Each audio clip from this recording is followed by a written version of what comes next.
pergi ke dapur memasak gulai, pancinya panas, Cakep. awas, jangan sampai jatuh. Bapak Artinya, Ibu, Bapak Ibu, mari acara kita mulai. Assalamualaikum warahmatullahi wabarakatuh. Waalaikumsalam warahmatullahi wabarakatuh. Selamat pagi, selamat datang Bapak Ibu sekalian di acara sosialisasi PP 20 tahun 2026 tentang perubahan atas PP nomor 55 tahun 2022 tentang penyesuaian pengaturan di bidang pajak penghasilan. Kalau dari judulnya sepertinya asing ya, tapi hari ini pada intinya ini adalah sosialisasi aturan yang sudah kita tunggu-tunggu sejak tahun 2024 ya Kang ya. Jadi hari Iya, ini betul. mungkin akan menarik sebenarnya pembahasan kita hari ini, yaitu terutama tentang PPh UMKM. Karena dari akhir 2024 banyak wajib pajak yang bertanya-tanya, sebenarnya kelanjutannya gimana? Apakah diperpanjang kah? Atau yang sudah selesai di 2024 sudah nggak boleh lagi menggunakan tarif UMKM? Atau seperti itu? Atau bagaimana? Apakah harus menyampaikan norma? Atau seperti itu ya Kang ya? Jadi hari ini Iya, betul. kita akan sosialisasikan aturan terbarunya yang sudah terbit untuk masa berlakunya sejak 22 April tahun 2026 kemarin. Oke, baik kita langsung masuk ke materi, nggak apa-apa? Atau Oke, perkenalan diri dulu lah ya. atau kita kenal dulu Iya, ya, ya betul-betul. ya. Oke, kita hari ini akan menemani Bapak Ibu sekalian untuk sharing aturan. Ada saya, Ana, dan Kang Ian. Sama, halo. Kang Ian, jadi Halo, kami ya. merupakan penjuru pajak di KPP Pratama Pekanbaru Tampan. Mungkin Bapak Ibu yang sudah pernah datang ke Hapus kami sudah pernah bertemu kami berdua. Nah, hari ini kita akan sharing aturan terbaru PP 20 tahun 2026. Oke. Ini Kang Ian udah sharing sharing file-nya? Ya, ini udah di-share ya materinya. Oke, baik. Oke, Oke. kita Pada dasarnya PP 20 ini terdiri dari dua bahasan yang sebenarnya dua-dua ini terlepas ya, saling terlepas. Yang pertama nanti tentang pembiayaan, kemudian yang kedua tentang UMKM. Kita mulai dari yang pertama dulu, boleh kita lihat? Silakan. Oke, sebelum masuk materi pertama ya. Oke, saya mulai pantun juga ya, boleh ya, Kak Ana ya. Boleh. Oke. Jalan-jalan ke Kota Pekanbaru, jangan lupa mampir ke KPP Tampan. Cakep.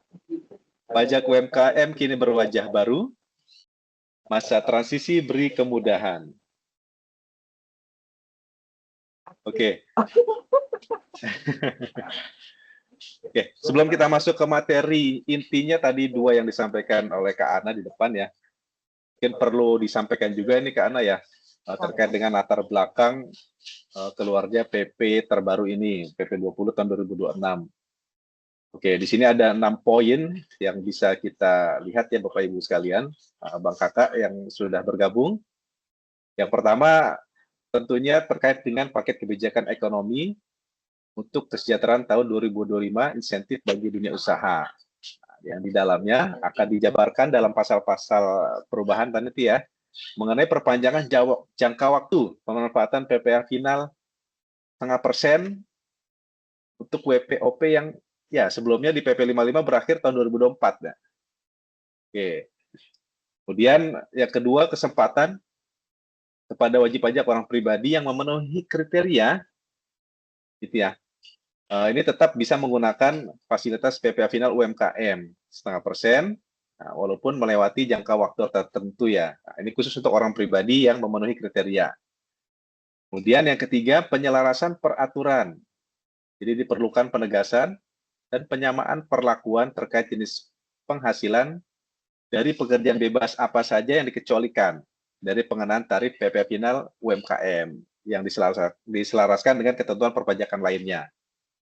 Oke, kemudian yang keempat, nah tarif PPh final UMKM ini ternyata memang di lapangan menimbulkan strategi tax planning ya Bapak Ibu sekalian ya. Jadi di dalam PP ini tentunya ditegaskan kembali, diperjelas, diberi kepastian, nah gitu ya.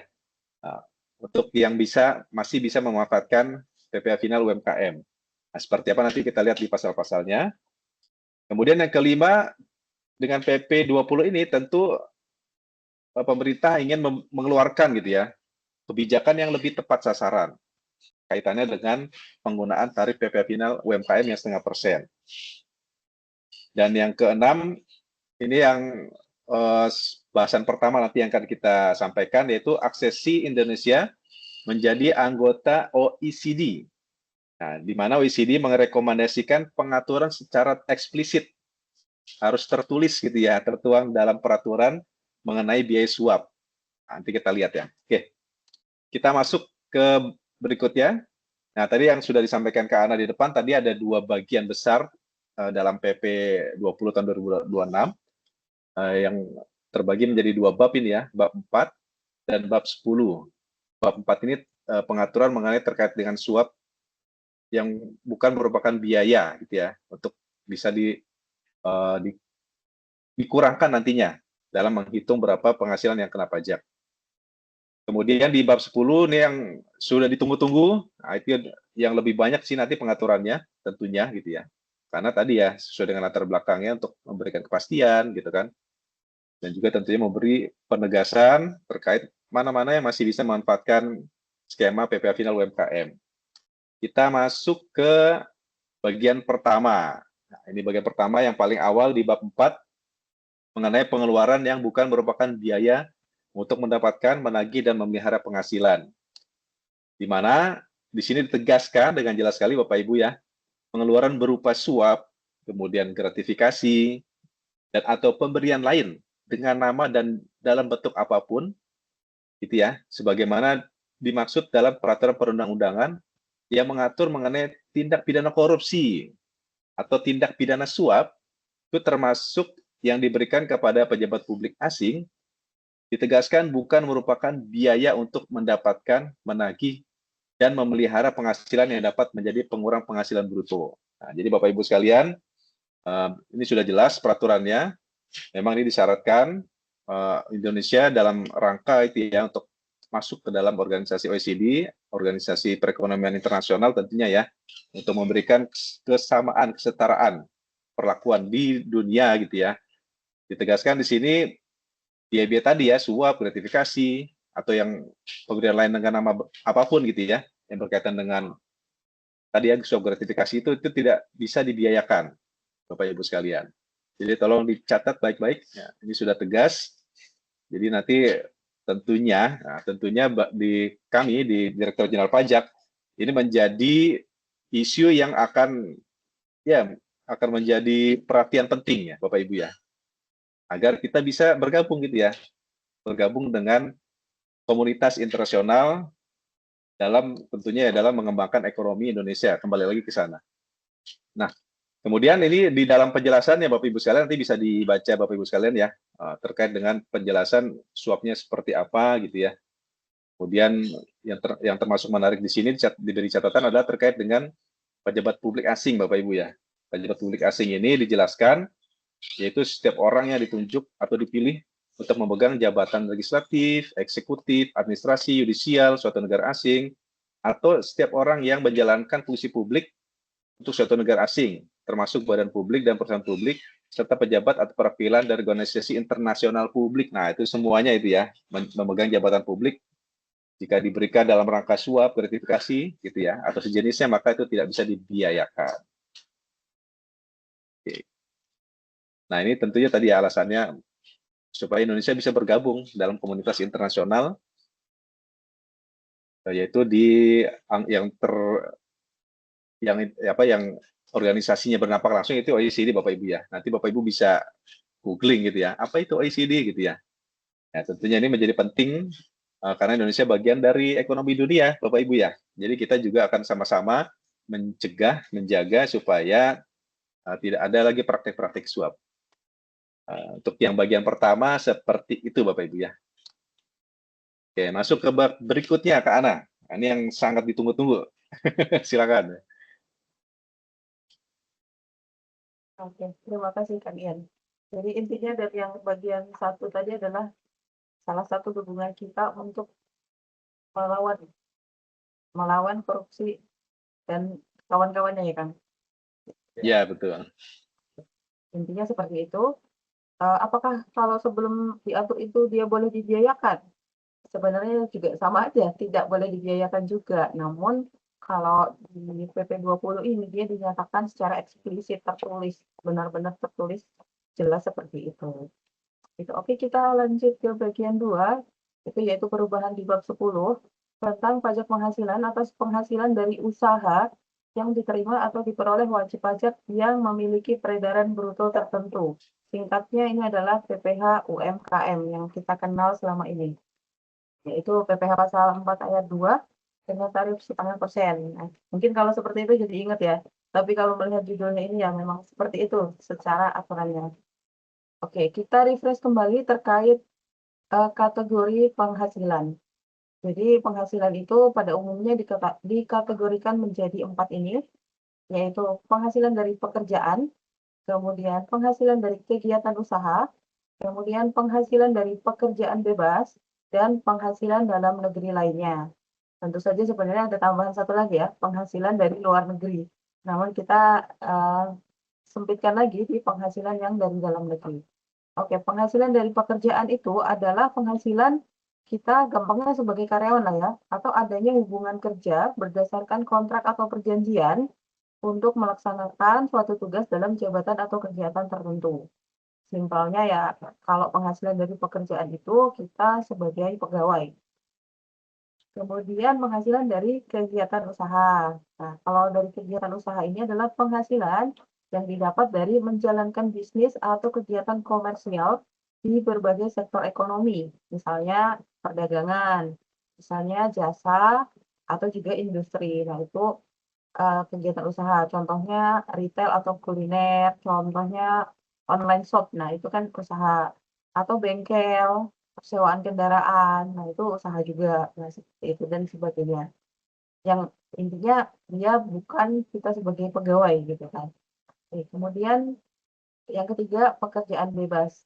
Pekerjaan bebas itu adalah penghasilan dari pekerjaan yang dilakukan oleh orang pribadi yang memiliki keahlian khusus sebagai usaha untuk memperoleh penghasilan yang tidak terikat oleh suatu hubungan kerja. Jadi makanya dia bebas ya sebutannya. Contohnya apa? Contohnya ada dokter, pengacara, akuntan, konsultan, konten kreator, olahragawan, dan sebagainya.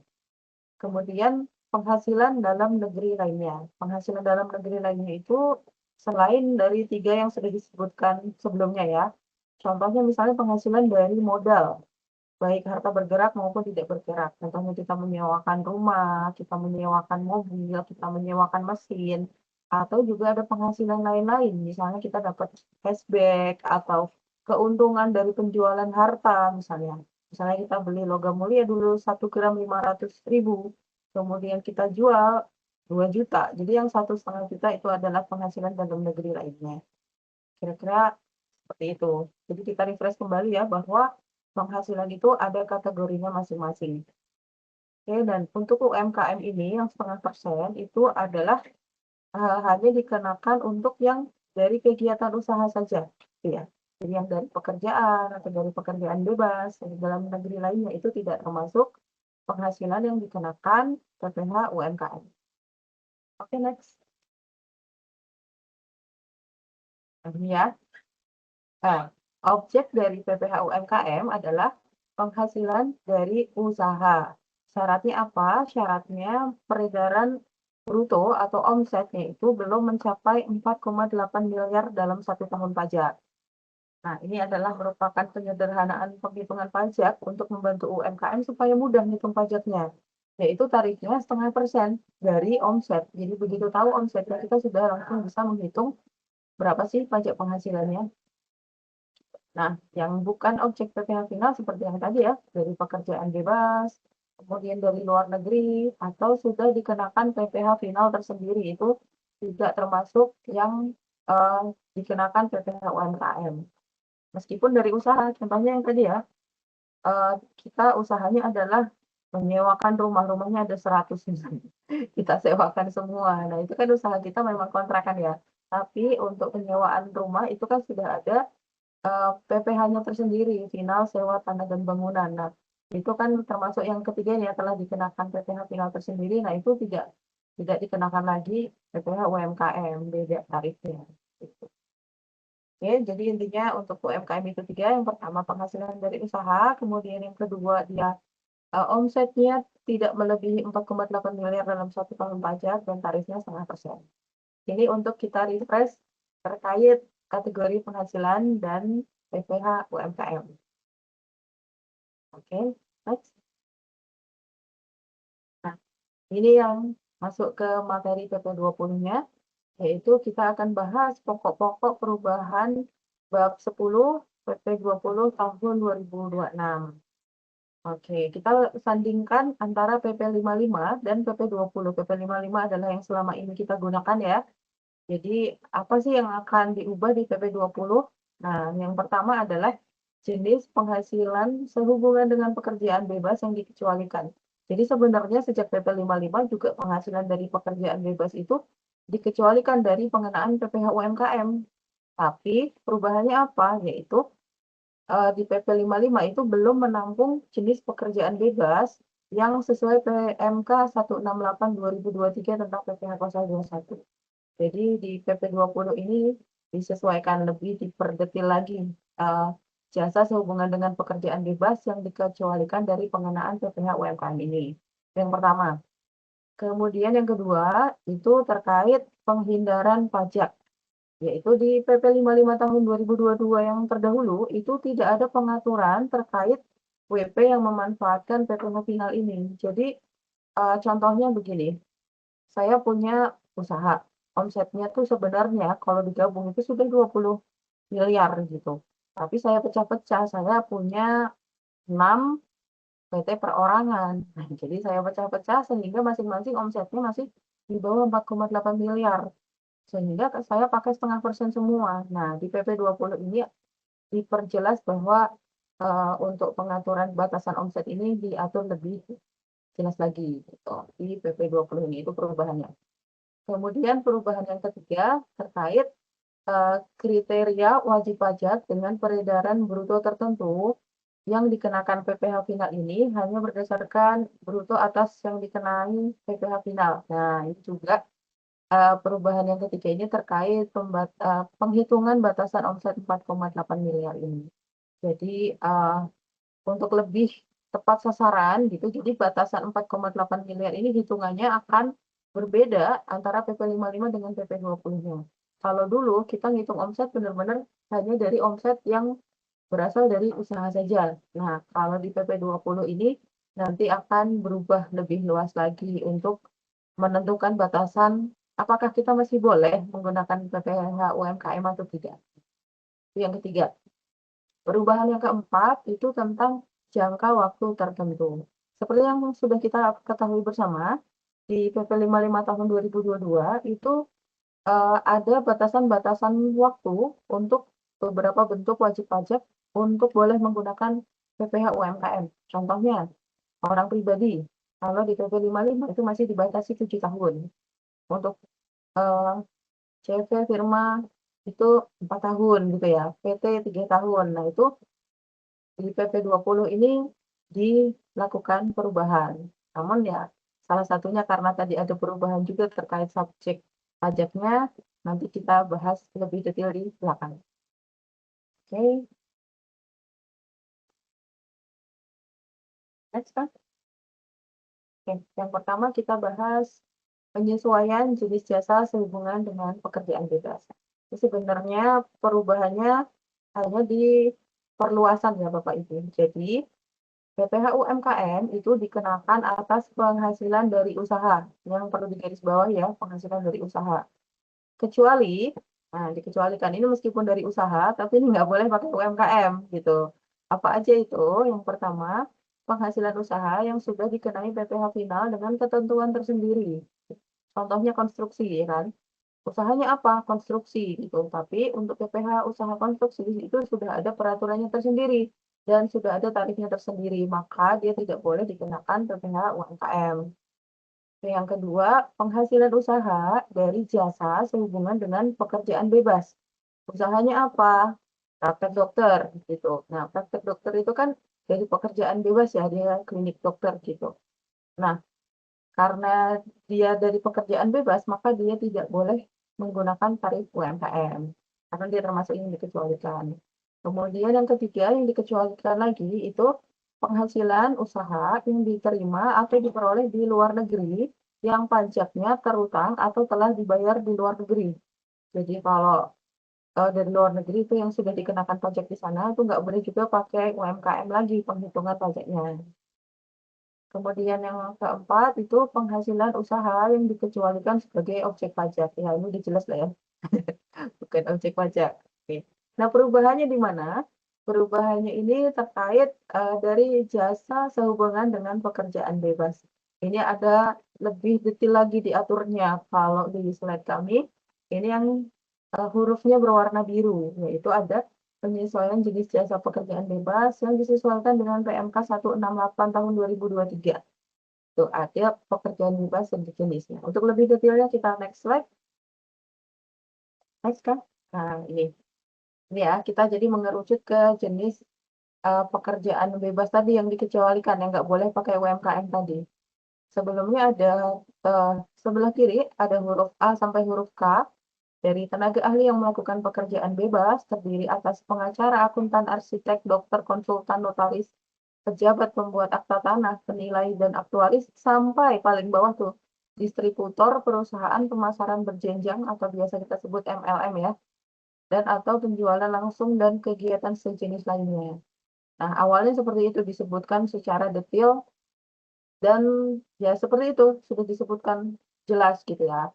Nah, kemudian di PP 20 tahun 2026 itu disesuaikan dari beberapa huruf tadi dari A sampai K itu dibuat penyesuaian untuk huruf A, B, D, E, dan H. Oke, kemudian nah ditambahkan di A itu kalau yang di PP 55 tenaga ahli disebutkan. Nah, di PP 20 itu ada tambahan dan tenaga ahli sejenis lainnya. Gitu ya.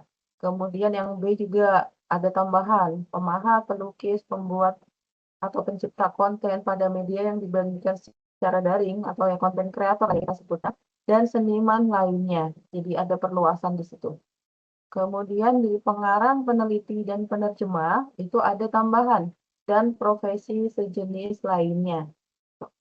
Kemudian yang huruf H, perantara itu diperjelas menjadi atau orang yang menemukan pelanggan gitu. Jadi lebih ke perantara itu apa sih gitu ya. Jadi atau orang yang menemukan pelanggan. Jadi perantara antara pemberi jasa dengan penerima jasa atau penjual barang dengan pembeli barang. Nah, untuk eh, penghasilan-penghasilan dari pekerjaan bebas ini tidak dapat menggunakan tarif UMK. Seperti itu. Ini perubahan yang pertama. Oke, Mas. Nah, kemudian perubahan yang kedua. Tadi bisa dipahami ya, untuk perubahan yang pertama itu adalah perluasan jenis pekerjaan bebas. Untuk perubahan yang kedua, yaitu perubahan subjek PPh final 0,5%. Nah, oke, kalau di PP 55 tahun 2022 itu siapa aja sih yang boleh menggunakan PPh UMKM? Nah, kalau 55 itu WPOP, kemudian badan yang berbentuk koperasi, persekutuan komanditer atau CP, firma, perseroan terbatas atau PT, termasuk perseroan perorangan atau PT perorangan, BUMDes, dan BUM Desa Bersama. Nah, lebih banyak ya kalau di PP 55. Nah, di PP 20 itu yang boleh menggunakan PPh UMKM itu hanya 3 bentuk wajib pajak. Yang pertama yaitu wajib pajak orang pribadi, kemudian wajib pajak badan yang berbentuk satu perseroan perorangan atau PT perorangan, dan koperasi. Jadi cuma ada 3 ya, Bapak Ibu yang boleh menggunakan tarif UMKM sesuai PP 20 tahun 2026 ini. Jadi kalau yang PT, CV, firma, BUMD, BUMDes itu sekarang sudah tidak boleh menggunakan tarif PPh UMKM. Gimana dengan yang sudah terdaftar sebelum PP ini berlaku? Nah, nanti itu kita bahas di aturan peralihan. Tapi perubahan dari PP 20 ini salah satunya adalah perubahan subjek ini ya. Yang semula banyak wajib pajak badannya, sekarang hanya PT perorangan dan koperasi. Kalau untuk orang pribadi tetap. Next. Perubahan yang ketiga. yaitu perubahan dan tambahan pengecualian subjek PPh final. Oke. Jadi yang pertama adalah batasan omset ya, tetap ya 4,8 miliar 1 tahun. Tapi yang berbeda apa di sini? Yang berbeda adalah nih, pengecualian subjek bagi PT perorangan tertentu. Satu atau lebih PT orang pribadi dan PT orang pribadi pemiliknya. Nah, dengan jumlah keseluruhan omset di atas 4,8 miliar, itu tidak dapat menggunakan PPh final UMKM. Jadi apa ya, maksudnya gini, kalau saya punya usaha, kemudian saya punya PT perorangan juga, dan menjalankan usaha juga. Nah, itu kalau omset gabungan kita itu di atas 4,8 miliar, itu nggak boleh lagi pakai PPh final UMKM. Tuh. Kemudian pengecualian yang kedua itu adalah PT orang pribadi yang dibentuk oleh wajib pajak orang pribadi yang memiliki keahlian khusus yang menyerahkan jasa yang sejenis dengan jasa sehubungan dengan pekerjaan bebas. Jadi yang membentuk adalah orang pribadi dengan keahlian khusus, orang pribadi pekerjaan bebas, yang PT perorangannya itu juga sama, bidangnya memberikan jasa yang apa ya, karakteristiknya itu sehubungan dengan pekerjaan bebas gitu. Contohnya ada di bawahnya ya, contohnya. Tuan A merupakan konsultan pajak yang menyerahkan jasa konsultasi perpajakan. Atas penghasilan jasa sehubungan dengan pekerjaan bebas tersebut, tidak dapat dikenai PPh UMKM 0,5%. Kemudian Tuan A membuat PT perorangan yang usahanya juga memberikan jasa konsultasi perpajakan. Sama dengan jasa pekerjaan bebas yang diberikan oleh Tuan A. Agar PTOP dari jasa tersebut dapat dikenai 0,5%, sehingga di aturan ini sehingga sama-sama dua-duanya tidak boleh. Ya, oke. Mungkin kalau misalnya kurang jelas boleh diketik di chat ya, Bapak Ibu. Intinya adalah bahwa WP orang pribadi dan WPPT perorangan yang dimiliki, kalau total omsetnya di atas 4,8 miliar, itu nggak boleh lagi menggunakan PPh UMKM. Kemudian juga PT orang pribadi yang didirikan oleh orang pribadi yang memiliki keahlian khusus, dan PT-nya ini ternyata menyerahkan jasa yang sejenis dengan jasa yang sehubungan dengan pekerjaan bebas, itu juga nggak boleh pakai UMKM. Sebenarnya di PP 55 juga nggak boleh ya Kang ya, kalau yang penghasilan dari jasa sehubungan dengan pekerjaan bebas ini. Gitu. Tapi ini Ya, lebih ke betul. ada gabungannya. Oke, lanjut. Ini pengecualian lagi untuk yang berbentuk koperasi.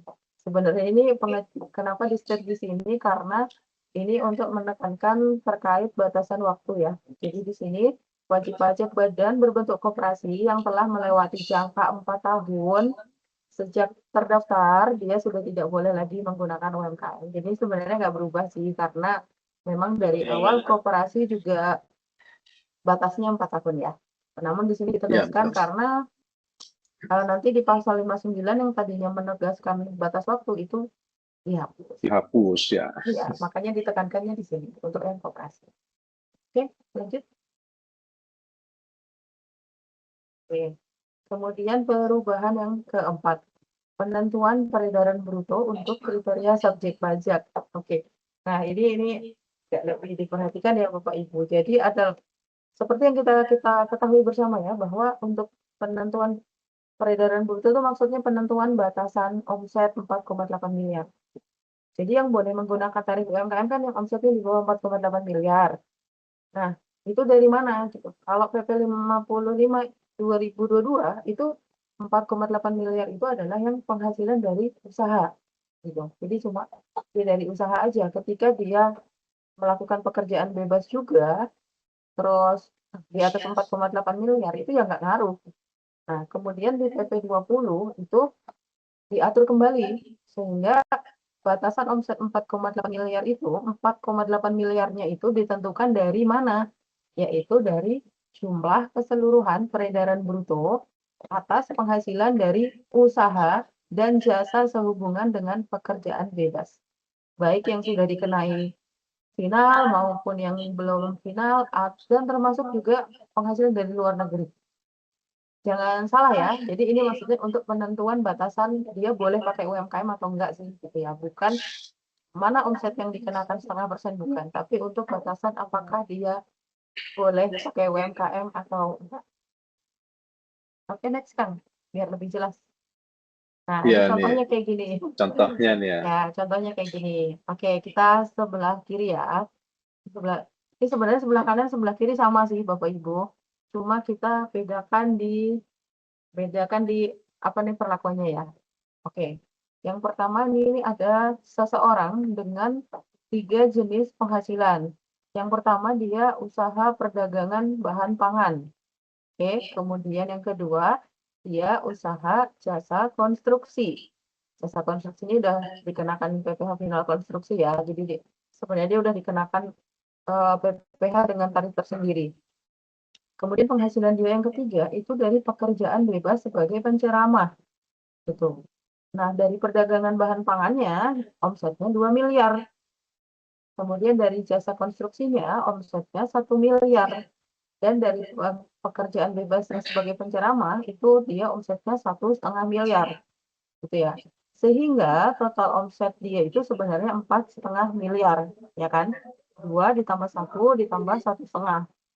Nah, berdasarkan PP 55 tahun 2022, dia itu peredaran bruto yang untuk penentuan apakah dia boleh menggunakan UMKM atau enggak itu hanya yang dari usaha, yaitu yang 2 miliar saja.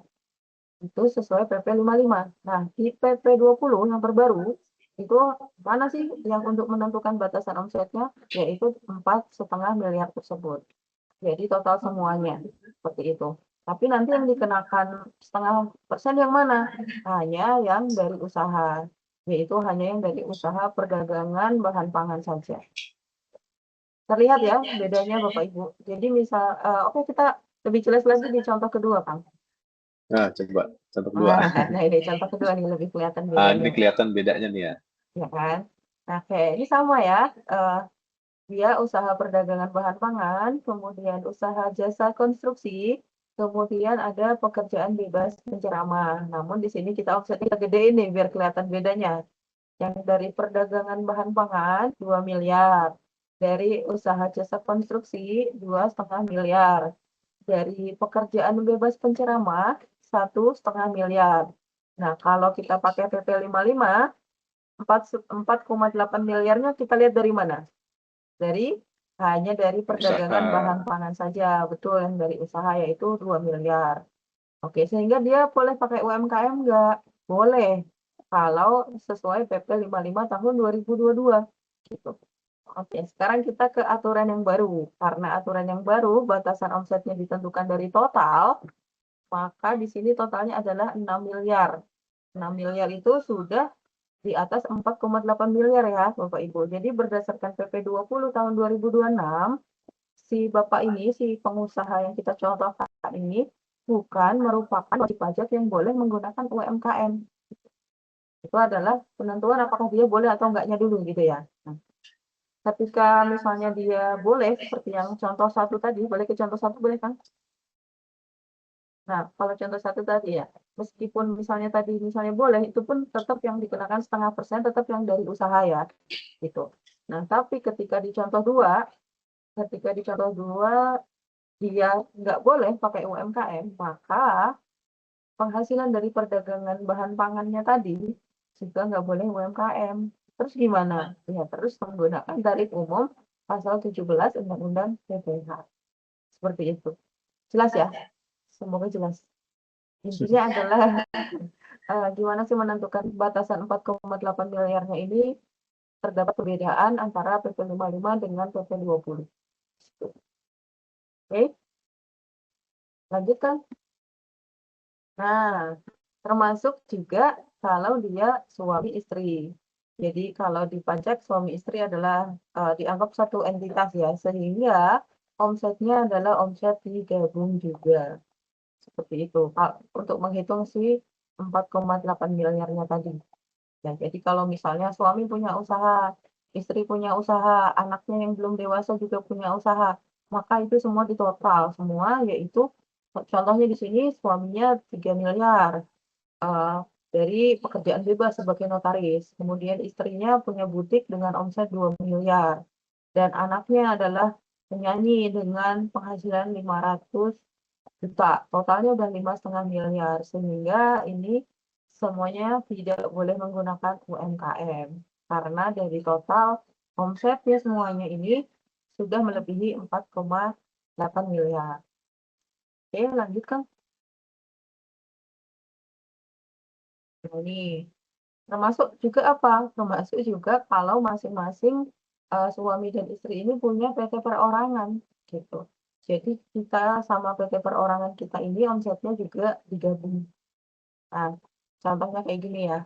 Pekerjaan bebas suami tadi notaris 3 miliar. Kemudian suaminya punya PT perorangan di industri makanan ringan 1 miliar. Usaha butik istrinya omsetnya 2 miliar dan istri mempunyai PT perorangan juga dengan omsetnya 0,5 miliar, sehingga total gabungannya 6,5 miliar. Ini apa jadinya? Sehingga sudah di atas 4,8 miliar. Jadi semuanya tidak boleh menggunakan UMKM seperti itu. Jadi kalau disebutkan di depan tadi bahwa ini salah satu eh, ketentuan untuk mengatur penghindaran pajak. Nah, ini contohnya seperti itu. Jadi kita nggak bisa pecah-pecah omset seperti di PP 55 yang belum diatur seperti ini kemarin. Lanjutkan. Oke, nah ini perubahan yang kelima. Perubahan yang kelima terkait jangka waktu yang sudah sempat disinggung di depan, bahwa untuk orang pribadi itu kan sebenarnya di PP 55 diatur ya, paling lama 7 tahun pajak sejak terdaftar. Kemudian PT perorangan paling lama 4 tahun sejak terdaftar. Nah, ini diatur di pasal 59 PP 55 tahun 2022. Nah, di PP 20 tahun 2026, pasal 59 ini dihapus sehingga tidak ada lagi jangka waktu untuk orang pribadi dan PT perorangan. Nah, kalau koperasi masih tetap ya 4 tahun karena sudah di set di pasal 57 tadi. Seperti itu. Kenapa yang lain nggak disebut? Ya karena yang lain sudah tidak boleh. Tadi di perubahan subjek ya, bahwa untuk subjek pajak yang masih boleh menggunakan PPh UMKM sesuai PP 20 itu hanya orang pribadi, PT perorangan, dan koperasi. Ini perubahan kelimanya. Oke, lanjutkan.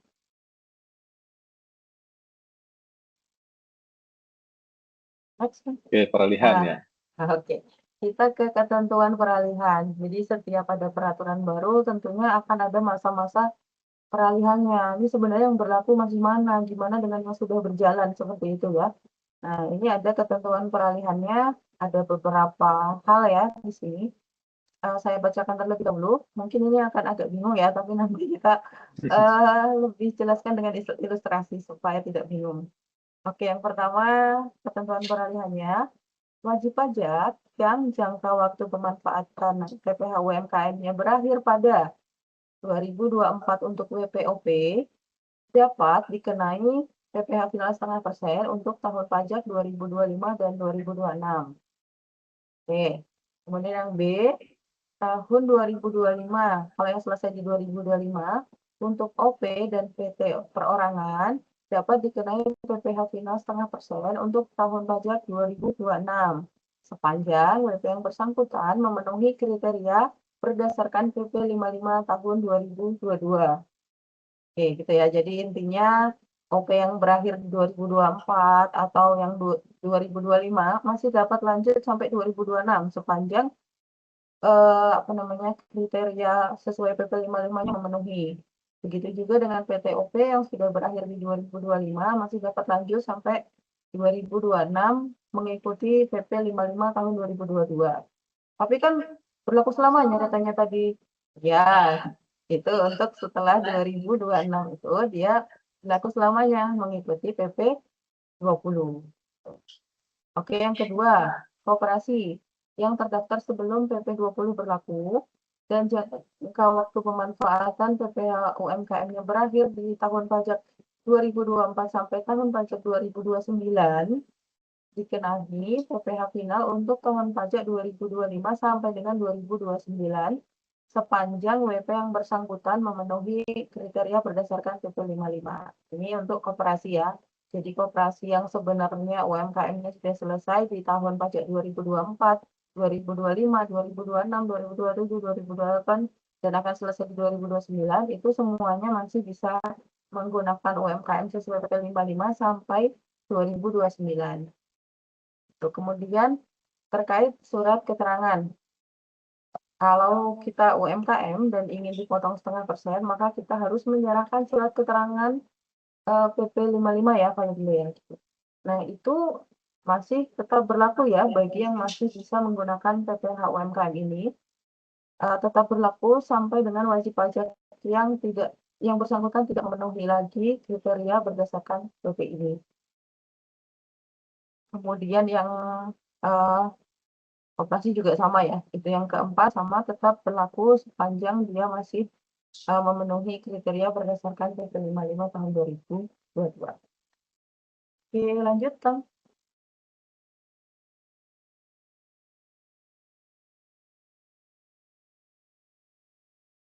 Oke, kemudian ini yang peralihan lanjutan, wajib pajak badan selain PTOP dan koperasi yang terdaftar sebelum PP berlaku, masih dapat menggunakan PPh final 0,5% sampai dengan jangka waktu pemanfaatannya berakhir.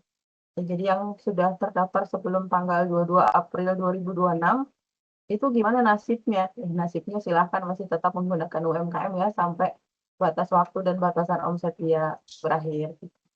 Kemudian wajib pajak orang pribadi dan atau PT orang pribadi yang berdasarkan PP baru menjadi tidak memenuhi kriteria subjek masih dapat menggunakan PPh final sampai dengan akhir 2026. Nah, ini kita lebih jelasnya next slide kan. Ini. Nah, ini dia. Jadi kalau di resume kira-kira seperti ini ya Bapak Ibu. Ini angka 111 itu artinya dia tahun mulai menggunakan UMKM-nya ya. Nah, contohnya yang pertama itu CT, Firma, dan BUMDes. Itu di PP 55 kan dia boleh menggunakan UMKM-nya 4 tahun. Ada batas waktu 4 tahun ya. Kalau dia terdaftar di 2023, maka dia boleh menggunakan sampai 2026. Nah, gimana dengan setelah PP 20 ini berlaku? Ya silakan lanjutkan sampai 2026. Seperti itu ya. Kalau yang terdaftarnya 2024, lanjutkan sampai 2027. Yang terdaftarnya 2025, lanjutkan sampai 2028. Yang terdaftarnya 1 sampai dengan 21 April 2026, nah ini mulai rigid ya, sampai benar-benar sebelum berlakunya PP 20, ini silahkan lanjutkan sampai 2029. Nah, gimana kalau dia terdaftarnya di tanggal 22 April? Nah, ini mohon maaf, karena sudah berlakunya PP 20, maka sudah tidak dapat lagi menggunakan PPh UMKM yang merah silang kuning itu ya, Bapak Ibu. Begitu juga dengan yang PT.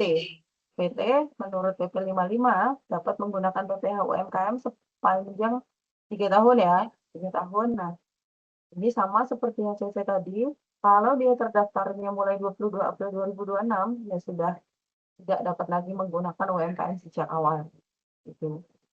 Kemudian yang orang pribadi, nah orang pribadi ini ada perlakuan berbeda ya, karena di PP 55 maupun PP 20 kan dia masih boleh terus ya menggunakan UMKM. Nah, ketika dia sudah habis di 2024, 2025 sama 2026 ini gimana? Nah, ini di aturan peralihan diperbolehkan, silakan masih tetap melanjutkan menggunakan UMKM mengikuti aturan PP 55 sampai selesai berlakunya sampai selesai 2026. Di slide sudah saya tulis ya, yang warna biru itu. Nah, kalau PTOP gimana? PTOP hampir sama seperti orang pribadi juga. Jadi ketika dia sudah selesai di 2025, 2026 silakan mengikuti PP 55, baru di 2027 kita mengikuti PP 20. Itu. Nah, kemudian yang agak berbeda ini di koperasi. Koperasi yang sudah selesai pemanfaatan UMKM-nya di 2024, 2025, dan 2026 itu sampai yang 2029 itu dia masih mengikuti PP 55 sampai akhir tahun 2029. Kalau yang terdaftarnya tahun 2027, nah dia mengikuti PP 20 sejak awal. Itu sih kira-kira. Jadi seperti itulah kira-kira ya. Oke, next kan terkait surat keterangannya ya. Oke, surat keterangan PP 55 tahun 2022 yang sudah terbit sebelum PP ini berlaku itu dinyatakan tetap berlaku sampai dengan wajib pajak tersebut tidak lagi memenuhi kriteria subjek. Kemudian sama ya ini koperasi juga sama. Kemudian aturan pelaksanaan PP 55 juga dinyatakan tetap berlaku dan masih digunakan sepanjang tidak bertentangan dengan ketentuan PP 20. Ini terkait apa sih? Ini terkait batasan omset sama terkait yang penyampaian pemberitahuan menggunakan tarif umumnya. Nah, peraturan ini berlaku sejak kapan sih? Itu berlaku sejak tanggal diundangkan, yaitu tanggal 22 April 2026. Oke, next. Ya, sudah Oke. selesai. Oke, sudah selesai ya. Jadi kalau yang ini adalah alamat-alamat web untuk Bapak Ibu dapat belajar terkait perpajakan ya. Ada Cortexpedia, ada video panduan Cortex, ada Salindia slide-slide terkait Cortex, dan juga untuk menggunakan simulator. Oke, Kang Ian ada yang mau ditambahin nggak? Mungkin penjelasanku ada yang kurang. Ya, untuk penjelasannya sudah sangat komprehensif Bapak Ibu ya. Jadi sekali lagi di sini Bapak Ibu sekalian ada 5 poin penting ya tadi yang disampaikan Kak Ana terkait dengan perubahan di PP 20 tahun 2026. Mulai dari yang poin pertama perluasan pekerjaan bebas tadi itu ya atau penyesuaian. Karena kan pekerjaan bebas ini sangat berkembang gitu ya Kak Ana ya. Itu sangat berkembang di dunia usaha tuh. Jadi di PP ini ditegaskan lagi, disesuaikan definisinya mencakup, nah itu yang mencakup perkembangan nantinya, gitu ya. Kemudian yang kedua terkait dengan subjeknya. Subjeknya ini hanya tinggal 3 gitu ya sekarang karena ya. Betul. Hanya OP, PT yang di OP sama koperasi. Nah, sejak berlakunya PP 20 tahun 2026. Selanjutnya ketiga ada tambahan perluasan pengecualian subjek di sini.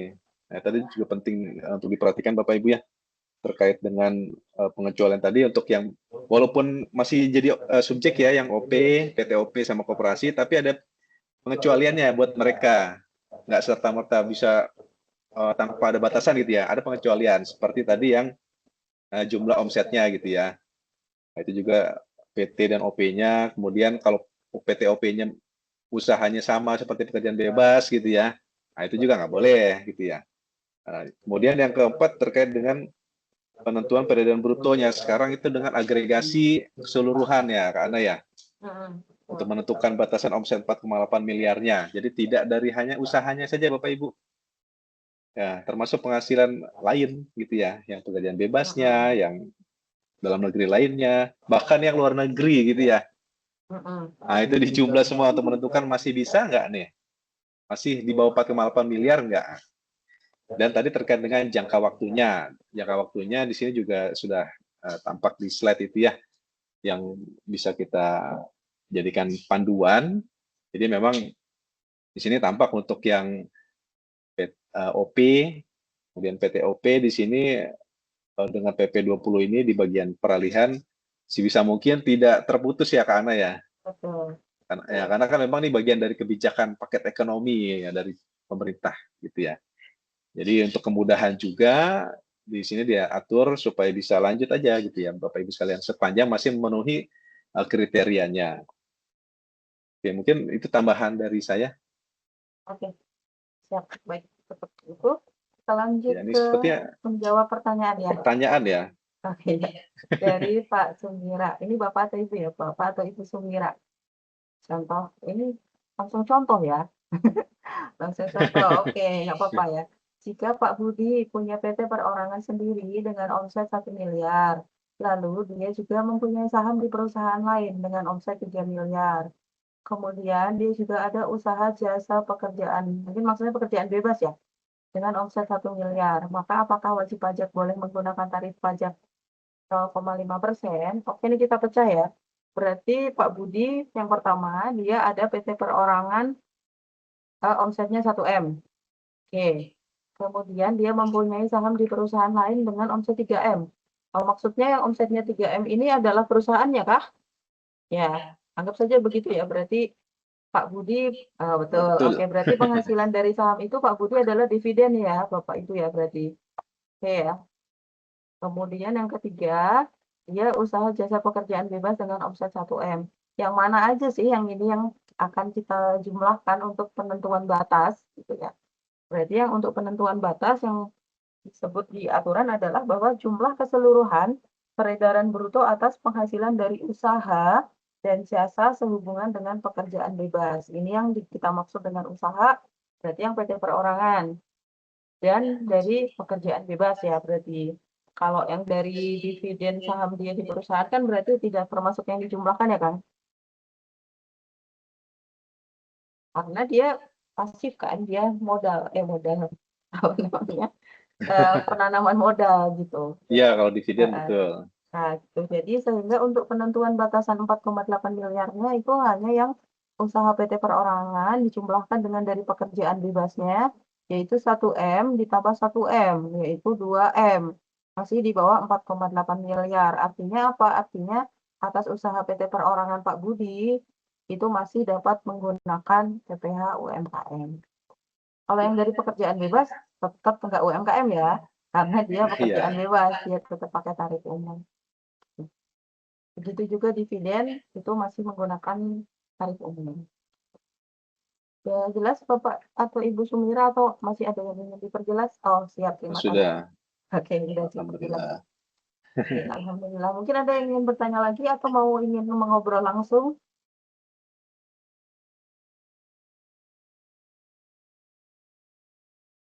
Silakan Bapak Ibu, barangkali ada yang ingin didiskusikan, yang sudah punya catatan pertanyaan boleh diketik aja di chat. Atau Boleh. mau ngomong, atau mau langsung ngobrol gitu ya? Iya, Boleh raise saya hand. kan. Siapa tahu yang mau diketik terlalu banyak gitu kan? Ya, siapa tahu untuk kita share materinya lewat mana ya, Kang? Aku buatin folder dulu aja ya. Iya boleh, nanti Kak dibuatkan folder aja ya. Ya, sambil nanti aku upload nanti setelah. Ya nanti dikunjungi YouTube-nya ya, Bapak Ibu, Abang Kakak sekalian. Jadi bisa di-share ke teman-temannya barangkali yang belum sempat hadir gitu ya, atau di grup perusahaannya gitu ya. Ini Pak Senja Prasetyo sepertinya sedang mengetik ke Anda. Nanti boleh sambil ditunggu sambil aku buat folder nih. Sama Bapak Ibu yang lain yang mau resen juga boleh, silakan.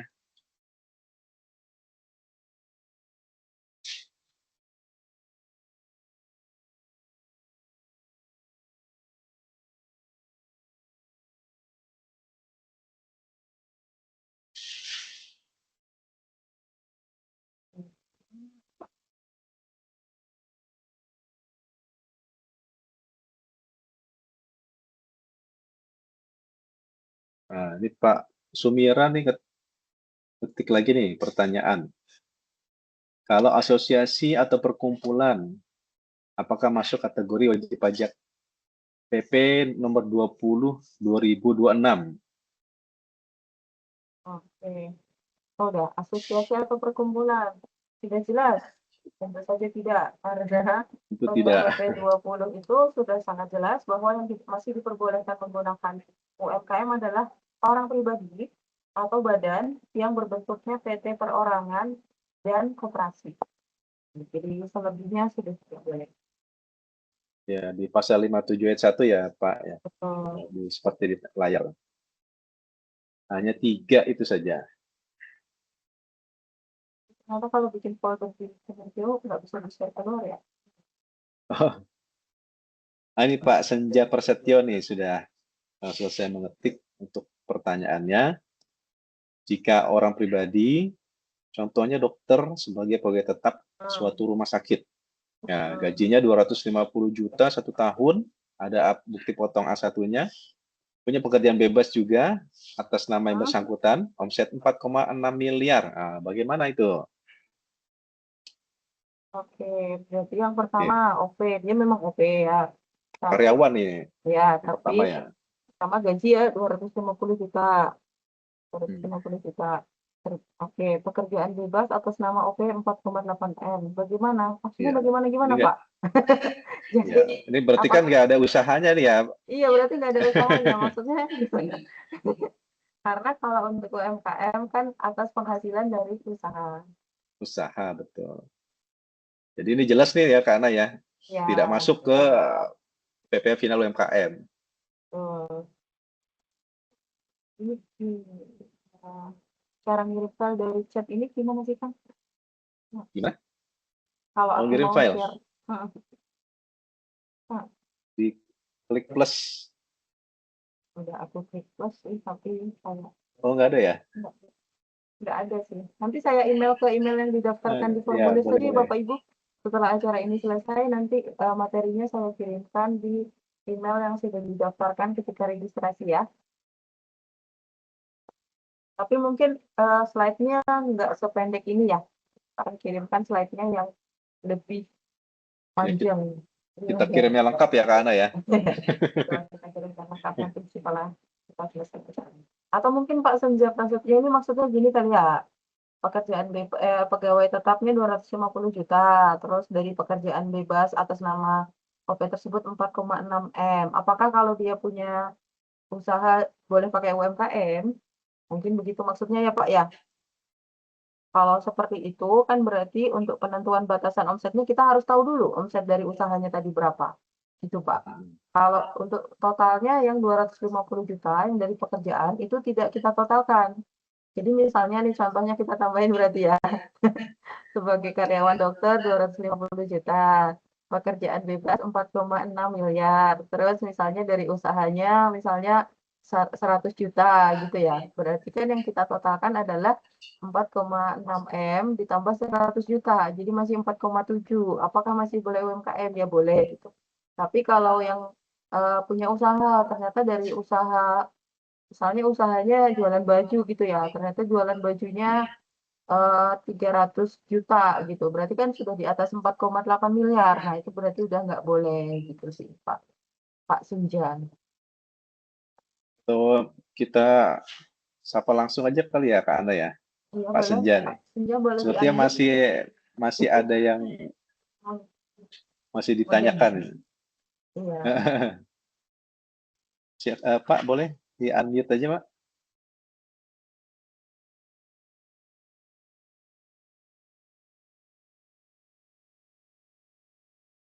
Biar bisa ngobrol langsung gitu ya. Iya, betul. Silakan, Pak. Supaya bisa kita bertatap muka.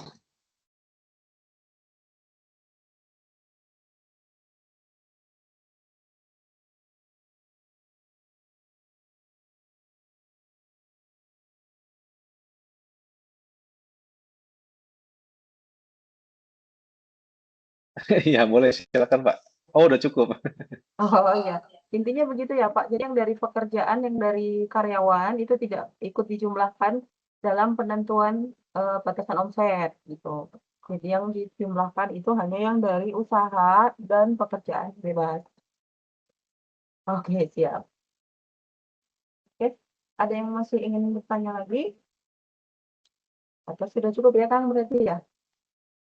Sepertinya sih sudah cukup. Kalau lihat dari pertanyaannya Kak Ana ya. Ya. Udah, pertanyaan udah cukup komprehensif itu langsung contoh. Oke, baik. Jika demikian, setelah acara ini nanti saya akan kirimkan email materi ke masing-masing email yang sudah didaftarkan. Kalau masih ingin bertanya lagi, kalau tadi merasa kurang, boleh bertemu kita di Helpdesk KPP Pratama Pekanbaru Tampan, ya kan? Iya, siap ditunggu Bapak Ibu.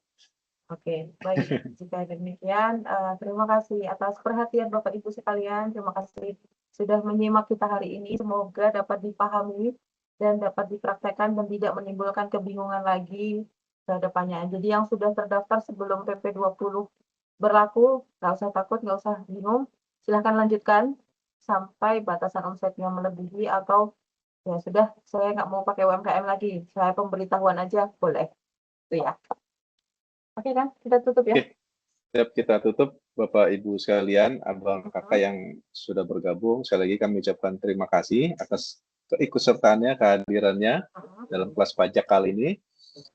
Tentunya mudah-mudahan materi yang disampaikan bisa menjawab Ya, pertanyaan Bapak Ibu sekalian, memberikan pencerahan dan memberikan keyakinan gitu ya terkait dengan penerapan KPI final 0,5% UMKM ke depannya seperti apa. ya. Dan tentunya dan tidak kalah pentingnya yaitu dengan berlakunya PP 20 2026 tentu sesuai dengan tujuannya gitu ya. Tujuannya tadi yang di awal itu tercapai ya. Baik dari sisi kebijakan ekonominya dapat dimanfaatkan dengan sebesar-besarnya gitu ya oleh masyarakat. Nah, masyarakatnya tentunya yang sesuai dengan yang disasar lah ya, seperti itu Bapak Ibu ya. Bisa memanfaatkan dengan baik insentifnya terkait dengan PPN UMKM dan memberikan kemudahan juga dalam usahanya. Kembali lagi supaya ekonomi kita juga tetap bangkit terus gitu ya menghadapi gonjang-ganjing dunia saat ini yang serba ketidakpastian. Mungkin itu ya Bapak Ibu sekalian, Kak Ana. Mungkin dari kami KPP Pertama Pekanbaru Tampan kami cukupkan kelas pajak kali ini. Kami tunggu Bapak Ibu di kelas pajak berikutnya. Ada Bapak Ibu kalau misalkan ada request juga boleh disampaikan ya Follow melalui Instagram kita. Instagram. Nah, boleh di mention di sana, di DM juga boleh, silakan. Atau kalau datang ke KPP silakan disampaikan. Sekali lagi kami ucapkan terima kasih dan mohon maaf apabila ada kekurangan. Assalamualaikum warahmatullahi wabarakatuh. Waalaikumsalam warahmatullahi wabarakatuh. Saya sudah Terima kasih, kirimkan Bapak Ibu. materinya juga ya Bapak Ibu. Oh sudah? Oh iya. Sudah. Oke, terima kasih.